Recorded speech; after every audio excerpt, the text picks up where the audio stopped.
दोस्तों, मैं Pallavi e learning में आपका स्वागत है। हम आज से एक भाषा की सीरीज शुरू करने जा रहे हैं। इसमें हम भाषा के बारे में पढ़ेंगे, भाषा की विशेषता, भाषा के प्रकार, वर्ण विचार, शब्द विचार और वाक्य विचार। एक एक करके हम सबके बारे में डिटेल पढ़ते जाएंगे। आइए शुरू करते हैं। सबसे पहले भाषा। भाषा शब्द संस्कृत के भाष धातु से बना है। देखिए, हमने सब कुछ यहाँ आपके लिए पहले से नोट डाउन करके रखा है। ये सब ऑलरेडी हमने बुक में पढ़ रखा है, बस यहाँ पे क्विक रिवीजन करेंगे। भाषा शब्द संस्कृत के भाष धातु से बना है, जिसका अर्थ है व्यक्त वाणी। और इस भाषा को लेकर के हमारे भारतीय विद्वान और पाश्चात्य विद्वानों ने बहुत सारा अपना मत दिया हुआ है। उसमें से कुछ जो इम्पोर्टेंट है, जो एग्जाम में आते हैं। और आजकल तो किसी भी एग्जाम का, छोटा हो या बड़ा, बस एग्जाम कोई भी छोटा नहीं होता, फिर भी जिसे हम थोड़ा छोटा समझते हैं, तो उसमें भी कोई भी प्रश्न आ सकता है। जैसा कि आजकल हम लोग देख रहे हैं एग्जाम में, तो उसमें जो महत्वपूर्ण है हमको लगा उसको हमने यहाँ पर दिया है। तो भारतीय विद्वानों में भाषा के लिए जो सबसे महत्वपूर्ण कथन है वो है पहला कामता प्रसाद गुरु का। इन्होंने कहा कि भाषा वह साधन है जिसके द्वारा मनुष्य अपने विचार दूसरों पर भली भांति प्रकट कर सकता है और दूसरों के विचार आप स्पष्टतया समझ सकते हैं।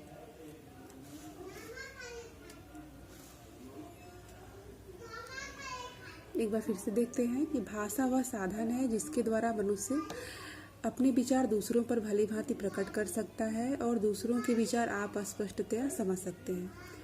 और दूसरा स्टेटमेंट है, डॉक्टर भोलानाथ तिवारी जी कहते हैं कि भाषा निश्चित प्रयत्न के फल स्वरूप मनुष्य के मुख से निःसृत वह सार्थक ध्वनि समष्टि है जिसका विश्लेषण और अध्ययन हो सके। अब यहाँ पर याद करने के लिए इसे याद भी करना होता है, और ये इतना बड़ा है, हो सकता है कुछ मुश्किल आई, थोड़ा सा इसमें कुछ याद करने की कोशिश करते हैं। अब भोलानाथ तिवारी, भोलानाथ यानी कि इसका हम शंकर जी से तात्पर्य लगा सकते हैं। भोलानाथ का मतलब होता ही है शिव शंकर। और यहाँ पर देखिए आ रहा है समष्टि, यानी कि समष्टि यानी कि संपूर्ण। तो संपूर्ण हम कहते हैं ना कि आदि देव भोलानाथ, भोले जी हैं, शिव शंकर हैं। और यहाँ पर भी समष्टि आ रहा है, यानी कि सृष्टि, संपूर्ण सृष्टि। तो इससे हम कनेक्ट करके ये याद कर सकते हैं कि जिसमें ये आए, समष्टि आए। और इसमें देखिए कुछ तत्सम शब्द भी है, जैसे निःसृत है, विश्लेषण है। ये जो है वैसे तत्सम शब्द इसमें और भी है, लेकिन निःसृत, समष्टि और विश्लेषण, ये ऐसा लग रहा है कि हाँ, ये शंकर जी से हम इसे कनेक्ट कर सकते हैं। और कामता प्रसाद गुरु में देखें तो इसमें क्या है कि भली भांति प्रकट कर सकते हैं। यानी किसी भी चीज़ को भली भांति समझने के लिए हम कहाँ जाते हैं, इसमें हम भली भांति को अंडरलाइन कर लेते हैं, इसे बनाएंगे। और इसमें हमने निःसृत, समष्टि और विश्लेषण को बनाया था। तो इसमें हम देखते हैं कि भली भांति समझने के लिए हमें हमेशा गुरु की आवश्यकता पड़ती है, और तभी जाके हम किसी भी चीज़ को स्पष्ट रूप से समझ सकते हैं और समझा सकते हैं। तो जहाँ पर भी भली भांति और स्पष्ट ये है, तो वहाँ पे गुरु की आवश्यकता पड़ती है। गुरु से किसका नाम है? कामता प्रसाद गुरु। ये हो गया। अब हम पाश्चात्य विद्वानों में से देख लेते हैं। क्रोचे, क्रोचे एक बहुत ही फेमस है पाश्चात्य विद्वान। इन्होंने कहा कि भाषा उस स्पष्ट, सीमित तथा सुसंगठित ध्वनि को कहते हैं जो अभिव्यंजना के लिए नियुक्त की जाती है। अब क्रोचे, क्रोचे से लग रहा है ना कुछ, जैसे क्रोचे से क्रोच पक्षी भी एक है, और वैसे थोड़ा सा क्रोचे वहाँ से ले सकते हैं। क्रोचे जो कौवे से भी तात्पर्य है, इसका हम कुछ कनेक्शन करना है, कुछ ऐसा है नहीं, बस कि ये याद रह जाए। तो इसमें हम ये कर सकते हैं कि अभिव्यंजना के लिए नियुक्ति, अभिव्यंजना, क्रोचे और अभिव्यंजना को हम थोड़ा सा यहाँ कनेक्ट करने की कोशिश करेंगे, और ये फिर याद रह सकता है। अब हम सिद्धांत पे आएंगे, भाषा की उत्पत्ति के प्रमुख सिद्धांत। भाषा कहीं कोई भी चीज़ जब उत्पन्न होता है तो पहले से शुरुआत से ही वो अपने रूप में नहीं होता, तो उसको बताने के लिए और बहुत सारे सिद्धांत होते हैं, लोग अपने अपने हिसाब से प्रिंसिपल्स लाते हैं। तो उसमें से कुछ महत्वपूर्ण है, उसको हम यहाँ पर याद करने की कोशिश करेंगे। भाषा की उत्पत्ति के भी महत्वपूर्ण सिद्धांत है। उसमें से सबसे पहला है दिव्योत्पत्ति, डिवाइन थ्योरी। और ये जो है प्राचीन धर्म ग्रंथ की मान्यता के अनुसार दिव्योत्पत्ति है भाषा की उत्पत्ति का सिद्धांत। और यहाँ पर हम साथ में याद भी करते हुए चलते हैं दिव्योत्पत्ति। अब देखेंगे दिव्यता से यहाँ पे लेंगे दिव्य, और प्राचीन धर्म लेंगे यहाँ पर धर्म और यहाँ पर दिव्य।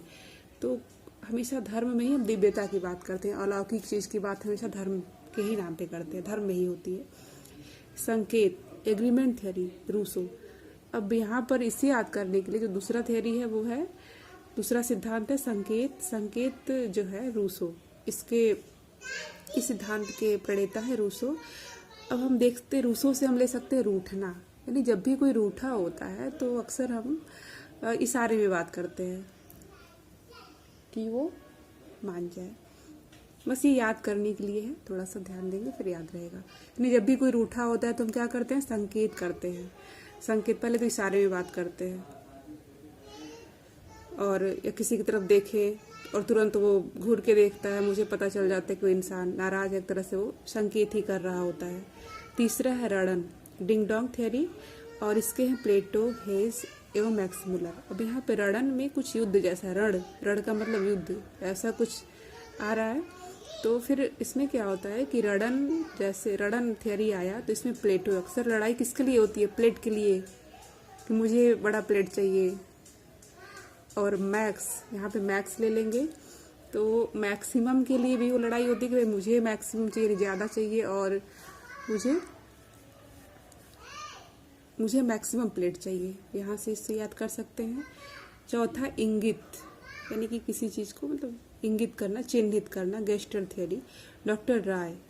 अब किसी भी चीज़ को जब इंगित करना होता है, इशारा करने के लिए हम पहले राय लेते हैं, डॉक्टर की राय लेनी होती है मुझे, तभी बताते कि हाँ यहाँ पर ये चीज़ है। और पांचवा है धातु, धातु रूट थ्योरी। धातु में हम देखेंगे, यहाँ पर हम मूलर लेंगे। पहले हम मैक्स की लड़ाई करते हैं यहाँ पे रणन में, और मूलर यानी किसी भी चीज़ का मूल यानी कि जड़ यानी कि धातु, रूट आ गया ना, रूट धातु, तो ये मूलर से ले सकते हैं। मैक्स और मूलर मैक्स के नाम में है तो मैक्स मूलर हो गया, ये मैक्स मूलर हो गया। और धातु थ्योरी के लिए मैक्स मूलर हो गए। अब श्रम ध्वनि यो हे हो थ्योरी है, और इसके प्रणेता हैं न्वारे।